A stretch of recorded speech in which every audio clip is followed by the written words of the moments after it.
Hello, welcome to the waiting room with Willow. This room in particular is the one thing room. The verses of the day are Luke 10 through 38 to 42 in the TPT. As Jesus and the disciples continued on their journey, they came to a village where a woman welcomed Jesus into her home. Her name was Martha, and she had a sister named Mary. Mary sat down attentively before the Master, absorbing every revelation he shared. But Martha became exasperated with finishing the numerous household chores in preparation for her guest. So she interrupted Jesus and said, "Lord, don't you think it's unfair that my sister left me to do all this work by myself? You should tell her to get up and help me." The Lord answered her, "Martha, my beloved Martha, why are you upset and troubled, pulled away by all these many distractions?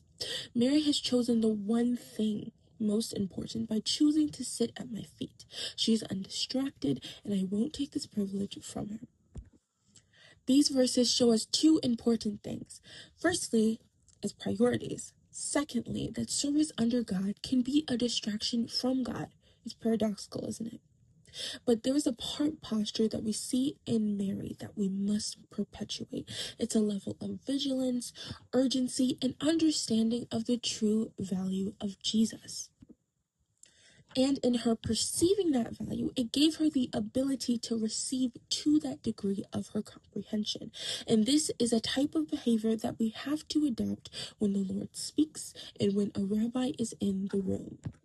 When the word of the Lord is being shown, there's a level of value and respect in absorbing what's being said, stopping what you're doing completely, listening to every detail, writing down notes, and placing the appropriate attention to what is happening in the atmosphere and what God is saying.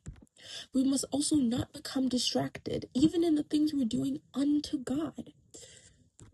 You see, this anxiety in Martha is really a root of pride, being excessively focused on oneself, demanding control to the point that we could even interrupt our perception or our access to that revelation that Jesus is sharing, just as Martha interrupted Jesus, not even realizing that our acts can become a diversion from the true source of focus.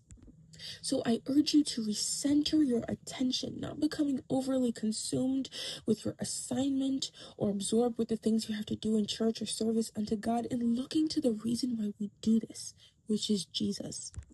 Take time to rest in times of stress, where we should be joyful and not weary in well-doing.